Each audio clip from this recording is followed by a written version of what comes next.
नमस्ते दोस्तों, मैं हूँ प्रियंका एंड स्वागत करती हूँ आप सबका एक बार फिर से मेरे YouTube channel let's go with pre में, जहाँ मैं एक्सप्लोर करती हूँ भारत के कुछ बहुत ही सुंदर प्लेसेस, जानती हूँ उस जगह से जुड़ी इतिहास, संस्कृति एंड कल्चर को। फिलहाल मैं आई हूँ पटना, और अगर आपने मेरा प्रीवियस वीडियो देखा है तो आपको पता है कि मैं पटना किसी काम से आई थी, और वो भी बहुत ही शॉर्ट टाइम के लिए। लेकिन पटना घूमने का मेरा जो डिजायर था उसे पूरा करने के लिए मैंने फटाफट से अपने काम खत्म किए और पहले दिन ही पटना के बहुत ही खूबसूरत धार्मिक प्लेसेस घूम लिए, जैसे कि पटना की प्रसिद्ध महावीर मंदिर, यहाँ की पटना साहिब गुरुद्वारा। फिर मैंने एक्सप्लोर किया गोल घर, then Patna zoo and last but not the least Patna Taramandal, जहाँ मैंने देखा एक बहुत ही सुंदर सा 3D शो। और आज है मेरी इस ट्रिप का दूसरा दिन, तो आज मैं एक्सप्लोर करूंगी पटना की हिस्ट्री एंड संस्कृति, I mean Patna museum. And museum से बेटर प्लेस तो हो ही नहीं सकती किसी भी जगह की हिस्ट्री को जानने के लिए। तो चलिए एक्सप्लोर करते हैं बिहार म्यूजियम को, उसके बाद हम चलेंगे बापू टावर एक्सप्लोर करने के लिए। तो चलिए जानते हैं पटना आई मीन बिहार को थोड़ा और करीब से। लेकिन वीडियो शुरू करने से पहले मैं आप सबको कहना चाहूंगी कि अगर आप मेरे चैनल पे नए हैं तो जल्दी से मेरे चैनल को सब्सक्राइब कर लीजिए। साइड में जो बेल आइकन है ना, उसे भी प्रेस कर दीजिए, क्योंकि मैं ऐसे ही इन्फॉर्मेटिव एंड एडवेंचरस वीडियोस बनाते रहती हूँ। तो मेरी नेक्स्ट वीडियो आते ही उसकी नोटिफिकेशन आप तक पहुंच जाएगी। और हाँ, अगर आपने मेरी प्रीवियस वीडियो अभी तक नहीं देखी है ना, तो उसकी लिंक आपको मेरी डिस्क्रिप्शन बॉक्स में मिल जाएगी, या ऊपर दिए गए आई बटन पे क्लिक करके भी आप मेरी प्रीवियस पटना की व्लॉग देख सकते हैं। बिना देर करते हुए अब आज की मेरी इस वीडियो की शुरुआत करती हूँ।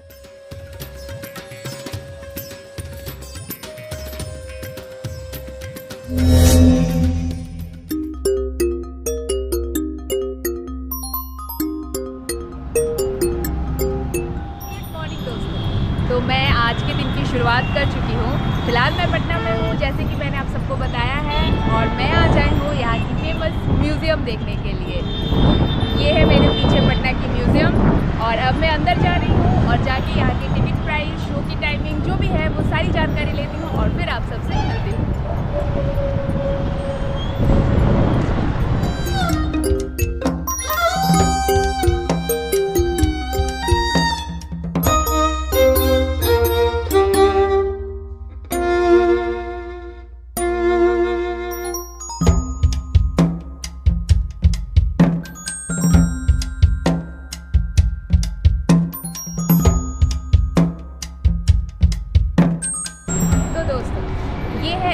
म्यूज़ियम का इनर पार्ट, आई मीन आप एंट्री करते ही आपको ऐसा हॉल टाइप मिलेगा, और वो रही मेरे पीछे टिकट काउंटर।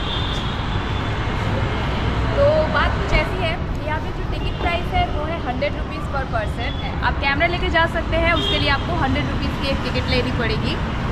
तो मैं तो यही सजेस्ट करूँगी कि म्यूज़ियम एंड ऑल आप खुद यहाँ आके अपनी आँखों से देख के ही वो सब फील ले एंड उन सब चीज़ों का एक्सपीरियंस करें। फिलहाल मैं कैमरा अंदर नहीं लेके जा रही हूँ, मोबाइल फ़ोन से कुछ फ़ोटोज़ क्लिक करूँगी एंड बाहर आके आप सबके साथ शेयर करूँगी कि अंदर क्या क्या है, आपको एग्जैक्टली क्या क्या देखने को मिलेगा। तो चलिए अब अंदर चलते हैं।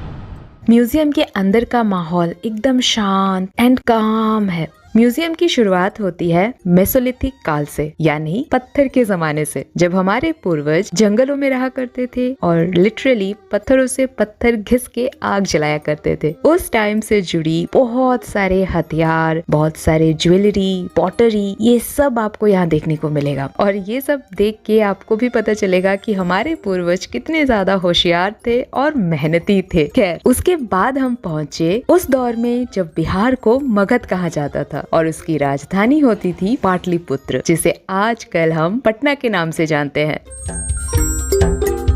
यहाँ आपको भारत के उस टाइम के जो प्रसिद्ध राजवंश थे ना, जैसे कि हर्षक राजवंश, शुंग राजवंश, नंद राजवंश एंड देन मौर्य राजवंश, जिसके राजा थे सम्राट अशोक, भारत के सबसे प्रसिद्ध और बुद्धिमान राजा। इन सब से जुड़ी बहुत सारी इंफॉर्मेशन आपको यहाँ पे मिलेगी। सम्राट अशोक के समय पाटलिपुत्र दुनिया की सबसे समृद्ध राजधानी हुआ करती थी। म्यूजियम में आपको उनके शासन से जुड़ी शिलालेख, स्तंभ और सिक्के देखने को मिलेंगे, जो उनके न्यायप्रियता यानी लव फॉर जस्टिस एंड बौद्ध धर्म के प्रति उनका जो लगाव था ना, वो सारी चीजें बखूबी बताती है। साथ ही साथ आपको कलिंग वॉर से जुड़ी इंफॉर्मेशन भी मिलेंगी।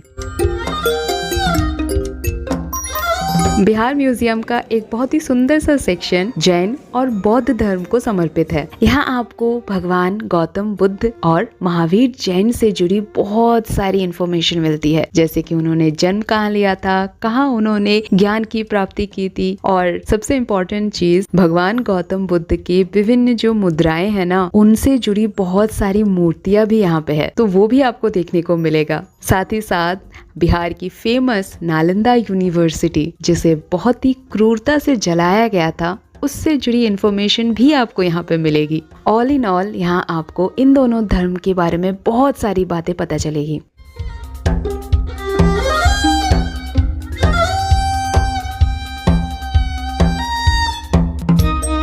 Last but not the list, Mughal empire. Mughal empire कैसे भारत के पाटलिपुत्र तक पहुंचती है, कैसे उन्होंने यहाँ पे अपना आधिपत्य विस्तार किया, उनसे जुड़ी सारी चीजें, उन्होंने कौन कौन से मोन्यूमेंट्स बनाए, ये भी आपको यहाँ देखने को मिलेगी। प्रेजेंट काल में भारत के जितने भी प्राचीन मोन्यूमेंट्स है वो बिहार के कहाँ है, ये सब आपको डिजिटल स्क्रीन में देखने को मिलेगा। एंड यहाँ पे ना सारे मोन्यूमेंट्स के कुछ कुछ रेप्लिका बनाई गई है, जिसे देख के आपको ऐसा लगेगा जैसे आप एग्जैक्टली उस मोन्यूमेंट के सामने खड़े हैं।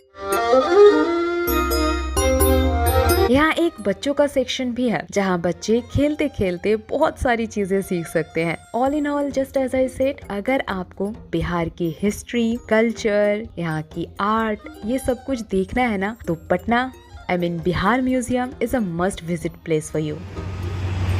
तो म्यूजियम हमारा घूमना हो गया कंप्लीट। अब हम जा रहे हैं अपने नेक्स्ट लोकेशन पे।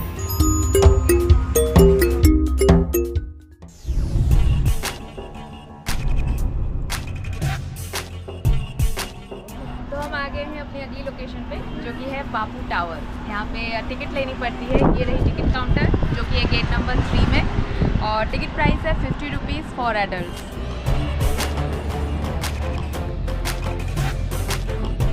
2010 में इस टावर की कंस्ट्रक्शन शुरू हुई और इसे आम लोगों के लिए कुछ सालों बाद खोला गया।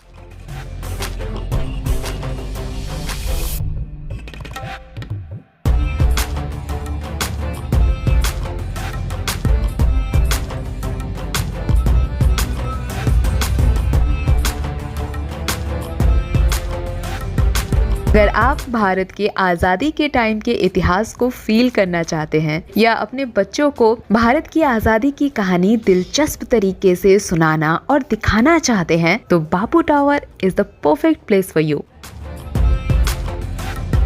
यहाँ आपको गांधी जी से जुड़ी हुई बहुत सारी इम्पोर्टेंट चीजें दिखाई गई है, बताई गई है, जैसे कि गांधी जी भारत आने से पहले जब साउथ अफ्रीका में पढ़ाई कर रहे थे, तो उस टाइम उन्होंने कैसे वहाँ के जो ब्लैक पीपल्स है उनकी मदद की, उन्हें उनका हक, उनका जितना भी अधिकार था वो सब दिलाया।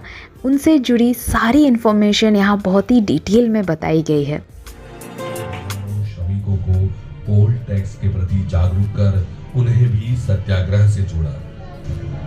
देखते ही देखते 20,000 से अधिक सत्याग्रही। फिर जब वो इंडिया आए तो यहाँ आके बिहार के चंपारण में उन्होंने जो सत्याग्रह किया था, आंदोलन किया था, उसकी तस्वीरें, स्वतंत्रता संग्राम से जुड़ी उनकी सारी घटनाएं, सारी जानकारी यहाँ दिखाई गई है।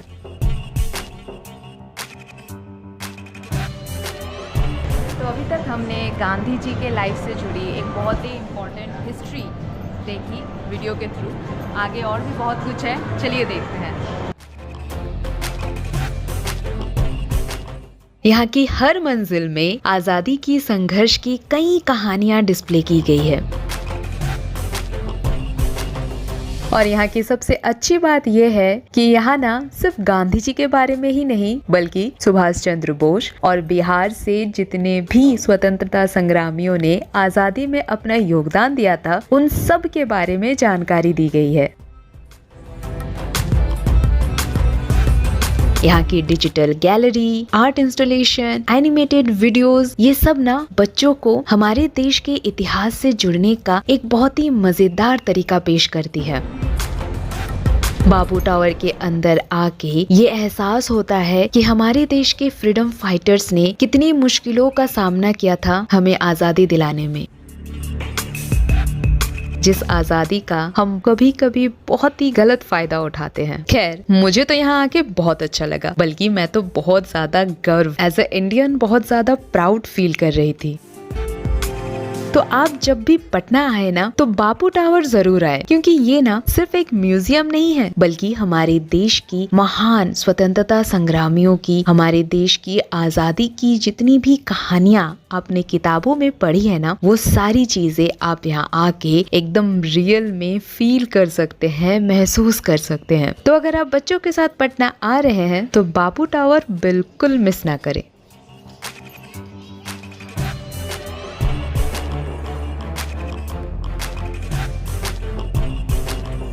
तो चलिए चलते हैं अब अपनी नेक्स्ट लोकेशन पे।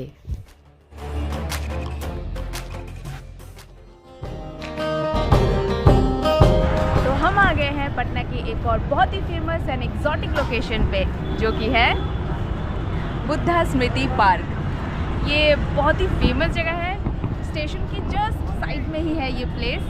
यहाँ जाने के लिए आपको एंट्री टिकट लेनी पड़ती है। टिकट की प्राइस थोड़े से अलग अलग है। मैंने 20 रुपीज़ का टिकट लिया है। बेसिक टिकट्स है 20 रुपीज़ पर पर्सन एडल्ट के लिए। यहाँ पे लाइट शो भी होती है, वो भी आपको दिखाएंगे, लेकिन उससे पहले अपने आप को थोड़ा सा रिफ्रेश करने के लिए मैं खाऊंगी ठंडा ठंडा बर्फ़ का गोला। चलिए मेरे साथ।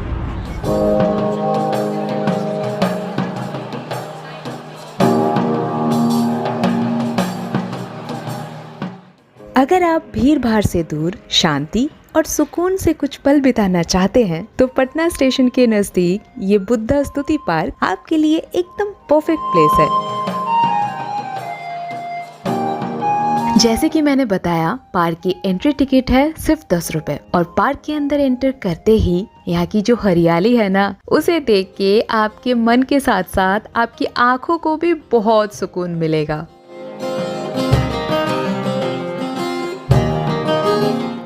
पार्क को बहुत ही सुंदर तरीके से सजाया गया है। आप यहाँ अपने दोस्तों के साथ, अपनी फैमिली के साथ खूब सारा अच्छा टाइम स्पेंड कर सकते हैं। दोस्तों के साथ खूब सारा मस्ती कर सकते हैं। और अगर आपके साथ बच्चे हैं तब तो इस पार्क में जरूर आएं, क्योंकि उनको यहाँ पे बहुत मजा आने वाला है। खेलने के लिए बहुत सारी जगह है यहाँ।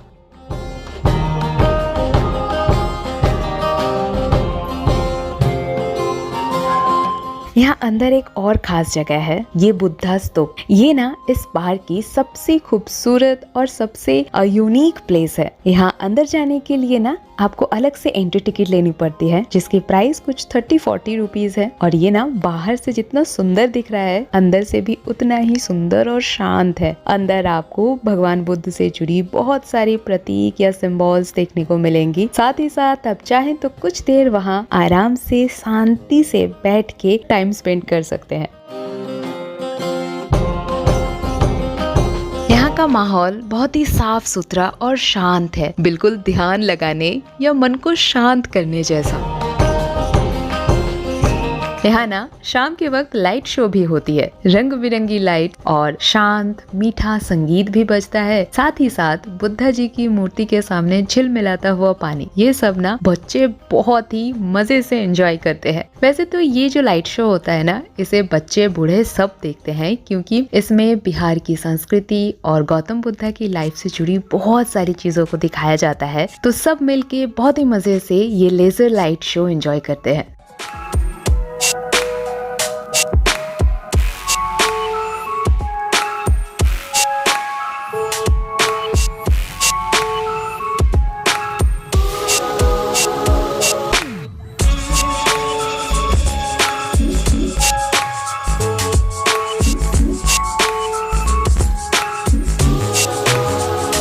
मेरा आज का दिन यही समाप्त होता है और साथ ही साथ मेरे इस 2 दिन के पटना ट्रिप की भी आज एंडिंग है। फिलहाल मैं अपने रूम में जाऊंगी, खा पी के सो जाऊंगी। कल सुबह अर्ली इन द मॉर्निंग मेरी ट्रेन है। जाने से पहले मैं आप सबके साथ शेयर करना चाहती हूँ कि मेरे इस 2 दिन के पटना ट्रिप के कुल खर्चे कितने हुए। सबसे पहले तो पटना आने का खर्चा अगर मैं एक्सक्लूड करूँ तो यहाँ आने के बाद मैंने जो होटल लिया है उसकी प्राइस है 700 रुपीज पर डे। यहाँ आपको इजीली 1000 रुपीज के अंदर अच्छी होटल्स मिल जाती है। अब बात करते हैं घूमने फिरने का खर्चा। तो मैंने सारे प्लेसेस ना शेयर ऑटो से कवर किया है और यहाँ आपको बहुत इजीली शेयर ऑटो मिल जाती है। पटना जंक्शन के सामने तो पूरा का पूरा ऑटो स्टैंड है, तो आपको वहाँ से हर एक जगह जाने के लिए ऑटो मिल जाएगी, जो हर 5 से 6 किलोमीटर के लिए कुछ 15-20 रुपीज के आसपास चार्ज करती है। अब बात करते हैं खाने पीने का खर्चा। तो पटना खाने पीने के मामले में काफी सस्ता है और यहाँ की स्ट्रीट फूड्स तो लाजवाब है। वैसे यहाँ पे बहुत सारे छोटे छोटे होटल्स भी हैं, तो अगर आप बजट ट्रैवलर हैं तो यहाँ खाने पीने का खर्चा आपका पर पर्सन कुछ 500 से 600 रुपीज के आसपास आने वाला है पर डे का। मैंने बहुत सारे स्ट्रीट फूड्स एंजॉय किए, मैंने कुछ रेस्टोरेंट में भी खाना खाया है, आप चाहे तो वहाँ भी खा सकते हैं। रेस्टोरेंट का price as normal as always, but हाँ स्ट्रीट फूड्स यहाँ का जरूर खाएं। मैंने जो भी स्ट्रीट फूड खाया ना वो सब बहुत ही टेस्टी था। तो ऐसे देखा जाए तो मेरा कुछ 4000 रुपीज के आसपास खर्चा आया है मेरे इस 2 दिन की पटना ट्रिप में।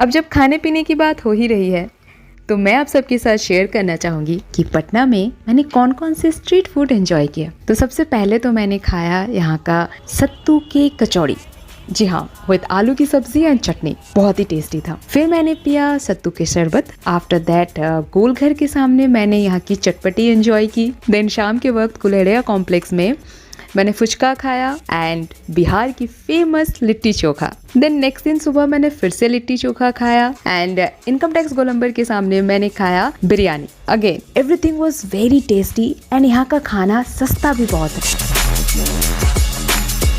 ऑल इन ऑल बिहार में आके आपको बहुत सारे स्ट्रीट फूड्स मिलेंगे, चाहे वो गांधी मैदान के सामने हो, बोरिंग रोड के सामने हो या फिर पटना स्टेशन जंक्शन के सामने हो। तो आप जब भी पटना आए तो यहाँ का स्ट्रीट फूड जरूर एंजॉय करें। I am sure you gonna love this. तो इसी के साथ मेरी पटना की ब्लॉग यहीं समाप्त होती है। जाते जाते मैं आप सबको कहना चाहूंगी कि मैं नेक्स्ट बिहार की कौन सी जगह को एक्सप्लोर करूँ ये मुझे कमेंट करके जरूर बताइएगा। तो मिलती हूँ अब आप सबसे अपने नेक्स्ट ब्लॉग में। तब तक के लिए tata bye bye, take care. अपना एंड अपने मम्मी पापा का खूब ख्याल रखें। Stay healthy and stay adventurous and don't forget to subscribe my channel.